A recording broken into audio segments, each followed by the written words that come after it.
Purvi class 8 English the wit that won hearts. ఈ కథ మహావైభవంతో ప్రసిద్ధి చెందిన విజయనగర ఎంపైర్ కాలంలో జరుగుతుంది. ఆ సామ్రాజ్యాన్ని పరిపాలించిన గొప్ప రాజుల్లో కృష్ణదేవరాయ అత్యంత ప్రసిద్ధుడు. ఆయన పరిపాలన కాలం 1509 నుండి 1529 వరకు కొనసాగింది. ఆ కాలాన్ని విజయనగర సామ్రాజ్యపు సువర్ణయుగంగా పరిగణిస్తారు. ఎందుకంటే ఆ సమయంలో కళలు, సాహిత్యం, సంగీతం, శిల్పకళ, విద్యాభ్యాసం అన్నీ అద్భుతంగా అభివృద్ధి చెందాయి. కృష్ణదేవరాయలు కేవలం శక్తివంతమైన యోధుడే కాకుండా గొప్ప పండితుడు, కవి కూడా. ఆయన రచించిన అముక్త మాల్యద మరియు సంస్కృత నాటకం జాంబవతి పరిణయం ఇప్పటికీ గొప్ప సాహిత్య కృతులుగా గుర్తించబడుతున్నాయి. కృష్ణదేవరాయల ఆస్థానంలో 8 మంది మహాకవులు ఉండేవారు. వారందరినీ కలిసి అష్టదిగ్గజులు అని పిలిచేవారు. ఈ కవులు తెలుగు సాహిత్యాన్ని అపారంగా అభివృద్ధి చేశారు. వారిలో అల్లసాని పెద్దన్న, తెనాలి రామకృష్ణ ప్రత్యేక స్థానం సంపాదించారు.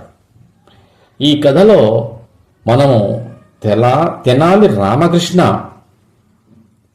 యొక్క చమత్కారం, తెలివితేటలు, హాస్యబుద్ధి, సమయస్ఫూర్తి గురించి మనము తెలుసుకుందాం.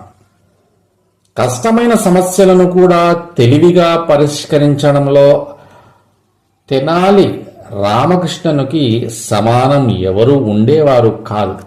అందుకే రాజు అతన్ని ఎంతో విశ్వసించేవాడు. ఒకసారి ఎంతటి జ్ఞానవంతులైన రాజులకైనా కలిగే విధంగా కృష్ణదేవరాయలకు తన రాణి తిరుమలదేవి లేదా తిరుమలంబాల్తో ఒక చిన్న విషయంపై గొడవ ఏర్పడింది. మొదట అది చిన్న అపార్థంలా కనిపించిన తర్వాత అది పెద్ద విభేదంగా మారింది. ఒక సాయంత్రం ఏమైందంటే రాజు ఒక కవిత రాసి తన ఆస్థానంలోని కవులకు వినిపించడం ప్రారంభించాడు. ఆ కవితలో సూర్యుడు, చంద్రుడు, నక్షత్రాలు, అందమైన ఆకాశం వంటి గొప్ప ప్రకృతి వర్ణనలు ఉండేవి. కానీ ఆ కవితలో స్పష్టత తక్కువగా ఉన్నింది. రాజు ఎంతో గర్వంగా ఆ కవితను తన మంత్రులకు వినిపించాలనుకున్నాడు. అయితే మంత్రులు దాని అర్థం సరిగ్గా గ్రహించలేకపోయారు. రాజును బాధ పెట్టకూడదనే ఉద్దేశంతో వారు వివిధ కారణాలు చెప్పి వినకుండా తప్పించుకున్నారు. కానీ నిజానికి ఆ కవిత వారికి అంతగా నచ్చలేదు. ఇకపోతే ఆ రాత్రి రాజు తన రాణి వద్దకు వెళ్ళాడు. తన కవితను ఆమె తప్పకుండా మెచ్చుకుంటుందని భావించాడు. ఎంతో ఉత్సాహంగా కవితను చదవడం ప్రారంభించాడు. అయితే రాణి ఆ రోజు అంతా రాజభవన పనులతో బాగా అలసిపోయి ఉన్నింది. రాజు కవితను వింటూ ఉండగా ఆమెకు తెలియకుండానే పలుమార్లు ఆవులింతలు వచ్చాయి. ఆమె ఉద్దేశపూర్వకంగా అలా చేయలేదు. అది కేవలం అలసట వల్ల జరిగిన సహజమైన చర్య మాత్రమే. కానీ రాజు దానిని అవమానంగా భావించాడు. తన కవితను తన రాణి గౌరవించడం లేదని అనుకున్నాడు. కోపంతో అక్కడి నుంచి వెళ్ళిపోయాడు. ఆ రోజు నుంచి రాణితో మాట్లాడడం మానేశాడు. ఆమె గదికి వెళ్ళడం కూడా ఆపేశాడు. వారాలు గడిచిపోయాయి. ఒకప్పుడు ఆనందంతో కలకలలాడిన రాజభవనం ఇప్పుడు నిశ్శబ్దంగా, విషాదంగా మారిపోయింది. సేవకులు, ఆస్థాన సభ్యులు అందరూ ఈ విభేదం పట్ల ఏర్పడిన ఉద్రిక్తతను గమనించారు. రాణి చాలా బాధపడింది. రాజుతో మళ్ళీ కలవడానికి అనేకసార్లు ప్రయత్నించింది. కానీ ప్రతి ప్రయత్నము విఫలమైంది. చివరికి ఆమెకు ఒక్క ఆశ మాత్రమే కనిపించింది, తెనాలి రామకృష్ణుడు. అందుకే ఆమె అతన్ని పిలిపించింది. రామకృష్ణుడు వచ్చిన తర్వాత రాణి జరిగిన సంఘటనను పూర్తిగా వివరించింది. ఆమె స్వరం దుఃఖంతో వణికింది. రాజు రాసిన కవిత గురించి చెప్పింది. మంత్రులు వినకుండా తప్పించుకున్నారని వివరించింది. తాను బాగా అలసిపోయి ఉండడంతో తెలియకుండానే ఆవలించానని చెప్పింది. కానీ రాజు దాన్ని అవమానంగా తీసుకొని తనతో మాట్లాడడం మానేశాడని చెప్పి బాధపడింది. ఇలా జరుగుతుందని ముందే తెలిసి ఉంటే మరో రోజు కవిత వినేదాన్ని అని రాజుగారికి చెప్పేదాన్ని. దయచేసి రాజును అర్థం చేసుకునేలా చేయండి. ఈ సమస్యను పరిష్కరించగలేది మీరు మాత్రమే అని వేడుకుంది. రామకృష్ణుడు ఎంతో శాంతంగా ఆమె మాటలు విన్నాడు. సమస్య అసలు ఆవలింతలో లేదని, రాజు గర్వంలో ఉందని వెంటనే గ్రహించాడు. అయితే రాజును నేరుగా తప్పుపట్టడం వల్ల ప్రయోజనం ఉండదని తెనాలికి తెలుసు. రాజు తన తప్పును తానే గ్రహించాలి. అందుకే నేను ప్రయత్నిస్తాను, కానీ దీనికి ఒక మంచి యుక్తి అవసరం అని చెప్పాడు. రాణి అతనిపై పూర్తి నమ్మకం ఉంచి కృతజ్ఞతలు తెలియజేసింది. మరుసటి ఉదయం రాజసభలో అందరూ సమావేశమయ్యారు. ఆ సభ ఎంతో వైభవంగా ఉండేది. ఎత్తైన శిల్పాలతో చెక్కిన స్తంభాలు, అందమైన పరదాలు, ఖరీదైన తివాచీలు సభకు మరింత అందాన్ని తెచ్చాయి. కిటికీల గుండా వచ్చిన సూర్యకిరణాలు సభామందిరాన్ని ప్రకాశవంతం చేశాయి. మంత్రులు, పండితులు, రాజకుటుంబ సభ్యులు అందరూ సభలో హాజరయ్యారు. అయినప్పటికీ రాజు మరియు రాణి మధ్య గొడవ కారణంగా అక్కడ ఒక విచిత్రమైన ఉద్రిక్తత కనిపించింది.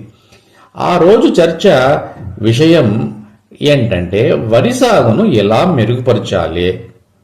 కొందరు కొత్త నీటిపారుదల వ్యవస్థలు నిర్మించాలని సూచించారు. మరికొందరు మంచి ఎరువులు ఉపయోగించాలని చెప్పారు. ఈ చర్చ అంతా జరుగుతుండగా తెనాలి రామకృష్ణుడు నిశ్శబ్దంగా నిలబడి అందరినీ గమనిస్తూ ఉన్నాడు. చివరికి రాజు రామకృష్ణుణ్ణి మాట్లాడమన్నాడు. వెంటనే సభ అంతా నిశ్శబ్దమైంది. రామకృష్ణుడు ఒక పెద్ద తట్టెలో వరిగింజలు తీసుకుని ముందుకొచ్చాడు. రాజుకు నమస్కరించి, మహారాజా, నేను ఒక అద్భుతమైన కొత్త రకం విత్తనాలను తీసుకొచ్చాను. వీటిని విత్తితే సాధారణ పంట కంటే 3 ఎక్కువ దిగుబడి వస్తుంది అని చెప్పాడు. అది విన్న సభలో గుసగుసలు మొదలయ్యాయి. కొందరు మంత్రులు అతన్ని ఎగతాళి చేయడం ప్రారంభించారు. ఒకరేమో ఇవి మాయా విత్తనాలేమో, నీళ్లు లేకుండానే పెరుగుతాయేమో అని అన్నారు. ఇంకొకరు వ్యంగ్యంగా బహుశా చంద్రుడిపై దొరికింటాయి అని నవ్వుతూ చెప్పాడు. సభలో నవ్వులు వినిపించాయి. రాజు కూడా నమ్మలేదు. ఇది అసంబద్ధంగా ఉంది అని అన్నాడు. మంచి పంట రావాలంటే సరైన నేల, ఎరువు, నీరు, పురుగు మందులు అన్నీ అవసరం. ఏదైనా తప్పు జరిగితే రైతులు నష్టపోతారు అని చెప్పాడు. రామకృష్ణుడు మాత్రం ప్రశాంతంగా నవ్వుతూ, మహారాజా, సమస్య విత్తనాల్లో లేదు, వాటిని విత్తే వ్యక్తిలో ఉంది అని అన్నాడు. ఆ మాట విన్న వెంటనే సభ నిశ్శబ్దమైంది. రాజు ఆశ్చర్యపడి, అదేంటి, స్పష్టంగా చెప్పు రామా అని అడిగాడు.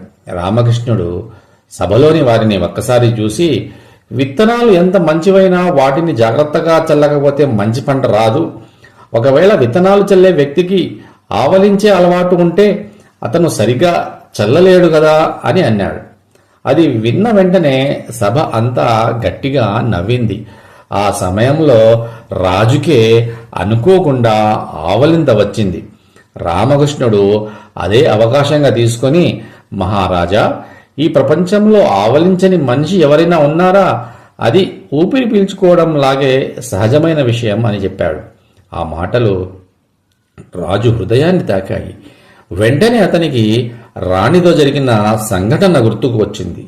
ఆమె తనను అవమానించలేదని, కేవలం అలసట వల్ల ఆవలించిందని ఇప్పుడు అతనికి అర్థమైంది. తాను ఎంత అన్యాయంగా ప్రవర్తించాడో గ్రహించి చాలా పశ్చాత్తాపపడ్డాడు. ఆ సాయంత్రం రాజు స్వయంగా రాణి గదికి వెళ్ళాడు. అతని ముఖంలో కోపం కాకుండా వినయం కనిపించింది. తిరుమలాంబ అని మృదువుగా అన్నాడు. నేను చాలా మూర్ఖంగా ప్రవర్తించాను. నా గర్వం వల్ల నిజం చూడలేకపోయాను. నన్ను క్షమించు. రాణి ఎంతో కాలంగా ఈ క్షణం కోసం ఎదురు చూస్తుంది. ఆమె సంతోషంగా నవ్వి, మన గొడవను ఇక్కడితో మర్చిపోదాం. మీ కవితను మళ్ళీ వినడానికి నేను సిద్ధంగా ఉన్నాను అని చెప్పింది. అలా రాజు రాణి మధ్య మళ్ళీ ప్రేమ, ఆనందం నెలకొన్నాయి. రాజభవనం మళ్ళీ నవ్వులతో కళకళలాడింది. ఈ సమస్యను తెలివిగా పరిష్కరించినందుకు రాజు మరియు రాణి తెనాలి రామకృష్ణుణ్ణి ఎంతో గౌరవించి విలువైన బహుమతులు ఇచ్చారు. ఈ కథ ద్వారా తెనాలి రామకృష్ణుడు తన అపారమైన తెలివితేటలను మరోసారి నిరూపించాడు. ఎవరికీ నొప్పి కలిగించకుండా, రాజును నేరుగా అవమానించకుండా అతని తప్పును అతడే గ్రహించేలా చేశాడు. ఈ కథ మనకు గర్వం, అపార్థాలు సంబంధాలను దెబ్బతీస్తాయని, కానీ జ్ఞానం, సహనం, హాస్యం, పరస్పర అవగాహన ఉంటే ఏ విధాన్నైనా పరిష్కరించవచ్చని గొప్ప సందేశాన్ని ఇస్తుంది.